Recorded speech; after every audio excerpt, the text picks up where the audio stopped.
Hi everyone, welcome to After Class a podcast by two passionate adult ballerinas about all things adult ballet related. and some random thoughts in between. We're so glad you're here. So grab your water bottle Or a cup of coffee. and join us for a quick chat after class. Hi everyone, welcome to After Class. Today we're going to be talking about center. Hello, Hannah. Hi, how are you? Good, how are you feeling? A little bit better. The last few days I was sick for about a week, but I am glad that I'm starting to feel better. How are you feeling? How's baby? Oh gosh, growing per day. I feel my belly like stretching and sometimes I'm fine. Like early in the morning, I wake up, I'm like, oh, good. I feel like nothing is happening. And then as soon as I start moving, now I'm like running out of breath quite easily, even if I'm just sitting talking to you in a microphone, but feeling good. So today we have a really good topic, which I think a lot of beginner dancers, adult dancers, or even if you've been doing ballet for a while, I think it's something that a lot of people will relate to. What do you think, Hannah? Yeah.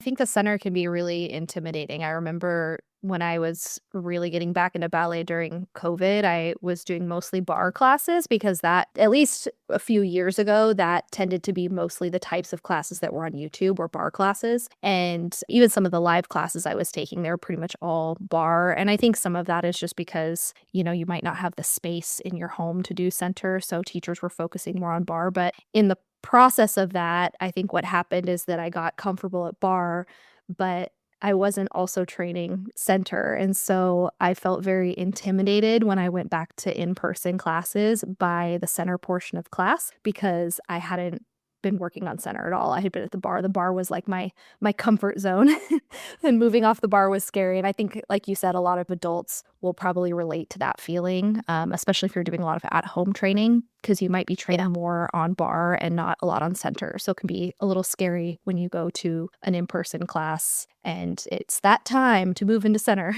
Yeah, it can be a little bit overwhelming after, like, I remember when I was a child, I used to be, like, my teachers used to call me, oh, you are a bar girl. I would just shine on the bar, and that was up to I was 11 or 12. I felt so confident that every time I went to the center, which is like, oh, no, I'm going to freak out now because my teachers keep telling me I'm a bar girl. And I was just like, oh, I don't feel comfortable with center. But the reality is, you're doing ballet because you want to dance a little bit. And the only way to dance a little bit, it's most of the times without a ballet bar. Yeah, I totally agree. I think that the center is really where you get to start feeling like you're dancing. And even though I was really intimidated by the center the first, couple months that I was coming back into in-person classes, now I love the center portion of class because I'm like, oh, this is where we dance. And so I hope that this episode and some of the tips that we give can maybe help people to kind of make that move from being freaked out by the center to really being excited for it, because I think that a lot of times the reason that we have an aversion to it is just because it feels a little scary and intimidating, but you can really come to enjoy it once you get a little more comfortable. Yeah, definitely. This is where your entire work at the bar meets the reality. Yeah. And I think one of the first things to think about when you're moving away from the bar, I mean, hopefully you've been practicing this at the bar, but I think it becomes even more important and it becomes really obvious if you're not using it correctly at the bar is to really be engaging your core and lifting up out of your hips. I think when you get into the center, if you have the tendency of kind of sinking in your hips or your low back, it's going to be really hard in the center to start moving your legs without the support of the bar. So I find that for me, thinking about engaging my core and really lifting up is kind of the foundational things that I keep in mind coming into center. And when I'm thinking about those two things, it's kind of the basis for doing any sort of center movement.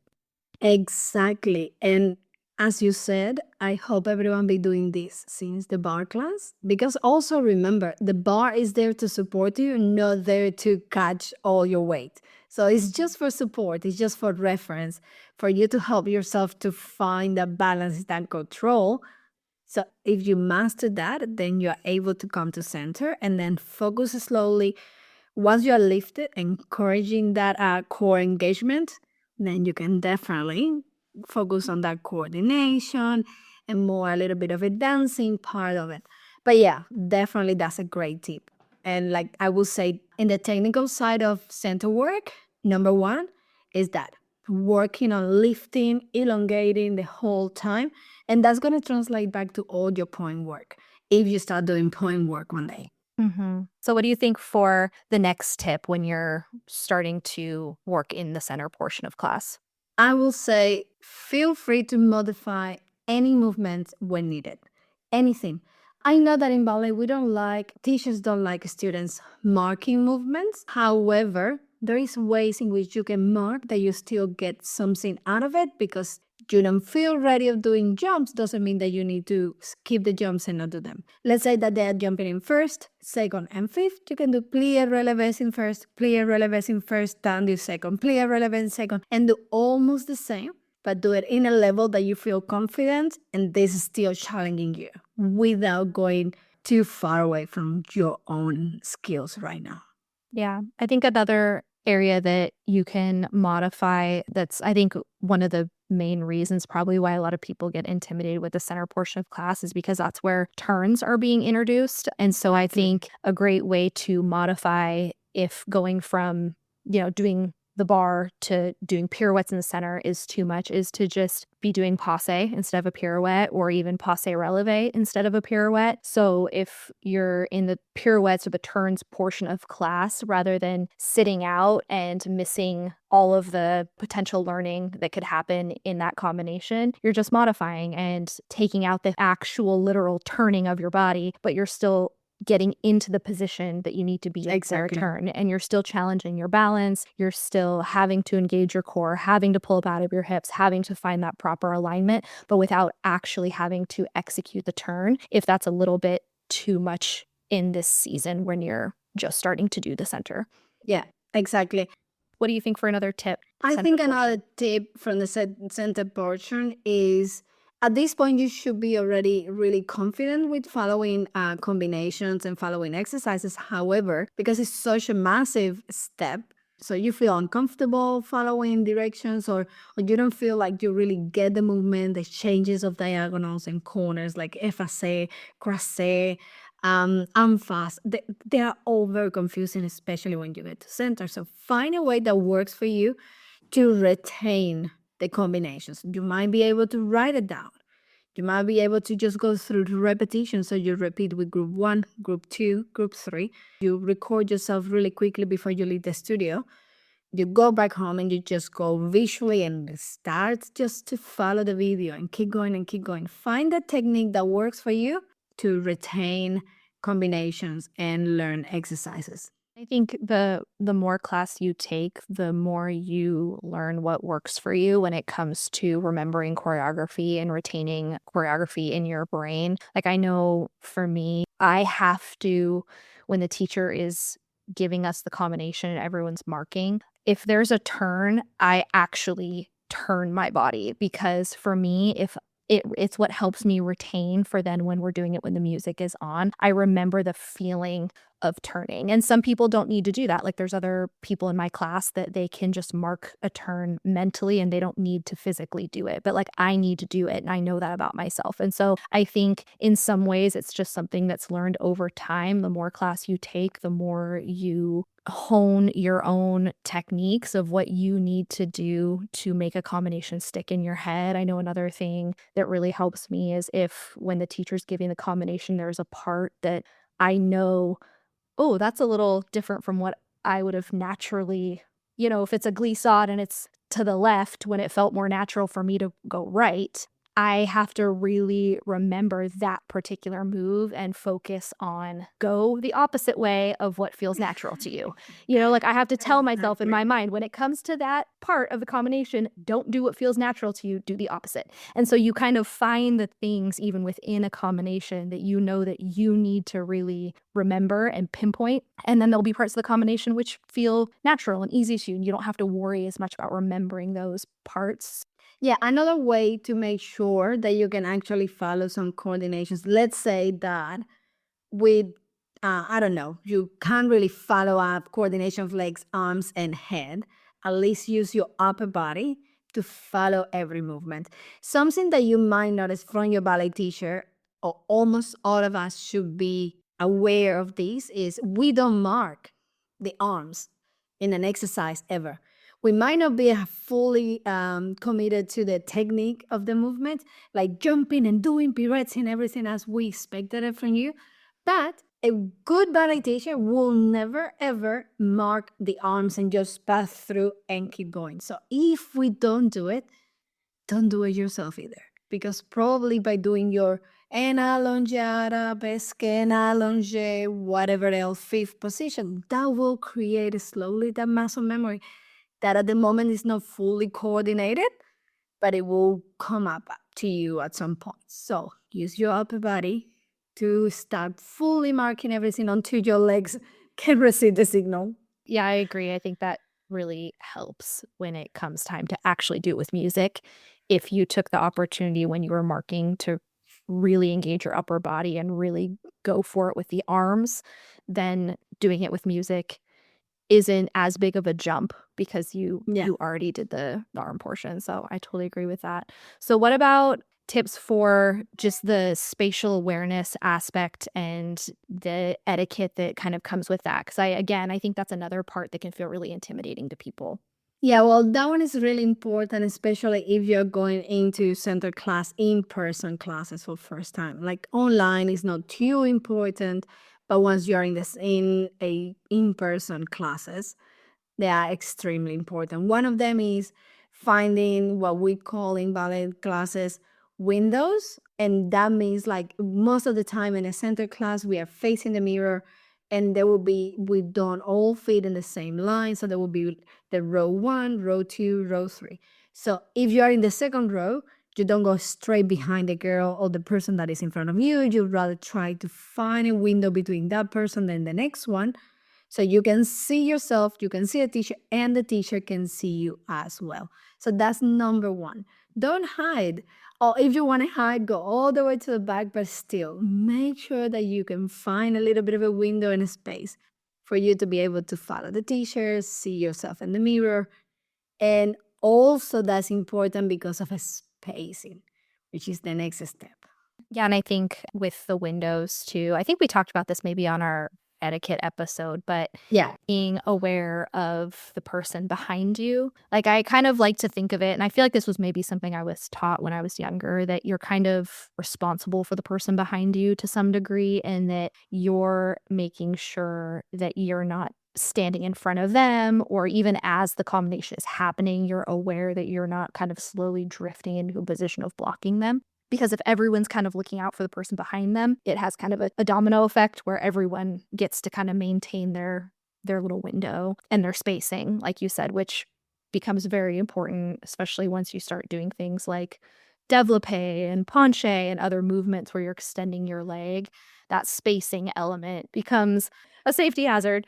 So making sure that you have enough distance from the people around you to actually extend your leg without kicking someone. And, sometimes that might mean that you have to adjust on an angle. There's even been times where I'm like, okay, you're in the middle of the combination, you realize I can't extend my leg fully or I'm going to kick the person in front of you. And so you have to just like keep your leg lower. That's just kind of part of center, is just having that awareness, of the people around you. Definitely. Something else that we could have mentioned a little bit higher on the podcast is stay engaged during corrections. Or if the teacher is showing the movements for first time, or we're going over this exercise for first time, don't just sit back and look at it. That's typically our natural reaction. You just want to take it everything in. So you just sit back and you just look and look and look and look. But the reality is you're not getting anything just by looking. The etiquette in ballet will be you don't know what's happening, but you know that the teacher put the arm in fifth, turned it forward, did a plie, open the arm, and whatever. Just try to follow as much as you can because in ballet, we need to create that muscle memory. The way to create muscle memory is by repetition, definitely by repetition of practical movements. So Mhm. try to stay engaged. And that also tells the teacher that you're paying attention rather than sitting back and looking to us the way we are taught for for you just being looking, it doesn't mean to us like you're really doing much. Yeah. And it doesn't help you. I think it doesn't help you. Yeah. I think it's really important too, because I think this is something that's kind of specific to ballet etiquette, but even if the correction isn't for you or it's not directed at you, still being very engaged and listening to that feedback and then also trying to apply it in the moment. You know, if the teacher's talking about at this point, so and so, you really need to be going into a deeper plie before you do your passe releve. And, you know, that student is trying and showing it. You should also be trying that and demonstrating that you are taking that in, because I also think that's a way to I think we may have even talked about this on the episode of when you're wanting to accelerate your own progress. That's a great way to do it, is to take every correction as your own in a sense, and being open and receptive and not just waiting for a teacher to direct a correction at you specifically, but hearing the other feedback that people are getting and checking in with yourself if that's something that you also need to apply. So, and again, like you said, it's part of respect for even just the teacher speaking, is that you're showing an active interest in what's being said rather than just looking kind of checked out and disinterested. So that's definitely something that is ballet etiquette. And if you're, you know, if you've been training since you were a kid, that's something that you're taught, you know, since you're younger in class. But if you're just starting as an adult, you may not know that. You may think like the teacher's talking to someone else. Like, what does it matter if I'm paying attention? But that is a big part of etiquette. Yeah, and not turning your back to a teacher fits in here, and at the same time, it's part of ballet etiquette. Let's say that your water is right at the end because you didn't put it on the side close to you, is right at the back. Try to find a way to, rather than walking from the center of the classroom all the way to the end, giving back to the teacher, try to leave the actual center of the studio, the classroom, and go around the bars. Just go around the bar, outside, and all the way to the back. And that's another one that when you train as a child that you learn. Like, I was taught that you never turn your back on the teacher in class at all, which I think some people might think, "Oh my gosh, that's, you know, so old school and so stupid." But I don't know. And this is just a personal thing. I like a lot of that old school etiquette because I think it brings a sense of, I don't know if formality is the right word, but kind of like It's what ballet is formality. about. Yeah, it's like a formality and a respect for the teacher and for the amount of time and energy and the years that they've spent training in their craft. And so I think that there is something of like, there's something to be said about not just turning around and giving your back to the teacher while they're, you know, standing up there either giving corrections or telling you what the choreography is. It's like you said, even if I have to get a sip of water, I kind of go towards my bottle, almost like walking backwards slash sideways. And while I'm drinking, I face the teacher so that I'm still part of it. It's like, it's part of it, I think, too, is just that you're not cutting yourself off from being in the learning mode. You're keeping your mind on the person that's speaking and on the things that they're saying, even as you're doing something like getting a drink or going to wipe, you know, sweat off of you, which happens, you know? But it's true. Like if let's say that you are at home and your grandma for some reason has all the grandkids, and grandma is like, "Oh, I bought a house today. I don't know, some news. Oh, my garden is finally flourishing and blah blah blah."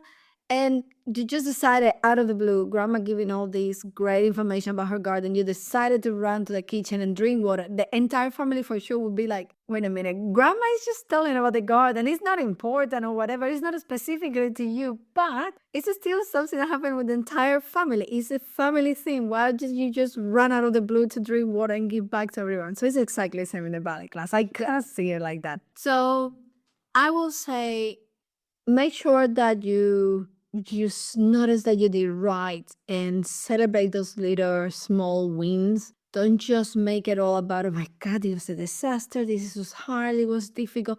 Now be very mindful that center work is a massive step up. Mhm. It's difficult. It's a lot of coordination, stability. It's a lot of mindset. Am I ready to do it? Yes, you're ready to do it. Go to your own level. It's finding that where your level is, where are you at? It's making sure that You do everything within your own level without challenging yourself too much, but without leaving things behind. Like, oh, I could have done that. Why didn't I do it? And just make sure that you are very kind to yourself. Not many people are able physically or mentally to do a ballet center. You have the opportunity and you were able to do it. So celebrate the little bits that you did today and work towards to be better tomorrow. I think we almost don't acknowledge enough how big the jump from bar to center really is. And I think sometimes beginners, like I know I felt this way, I almost felt a little bit, I don't know, like stupid or something because of how hard it was for me to start transitioning into center and working on center. Like you almost kind of beat yourself up of like, but I've been doing all this bar work. Like this should be easier. Why is this so difficult? I don't understand. Like I should be better than this. But I think it's really important to acknowledge, like you said, it is a big jump. And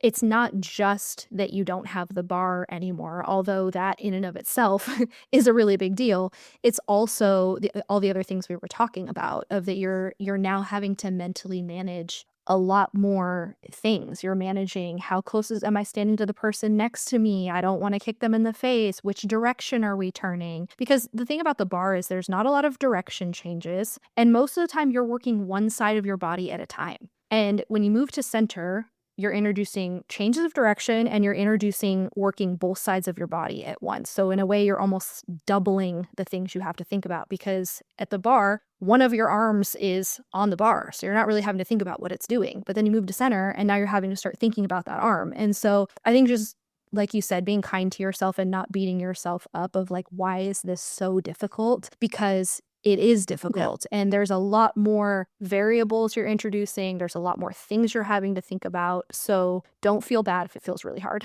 Exactly. So just keep in mind, center work is all about technique, but it's also about artistry and understanding the studio's environment. So once you get to the center class, think about that.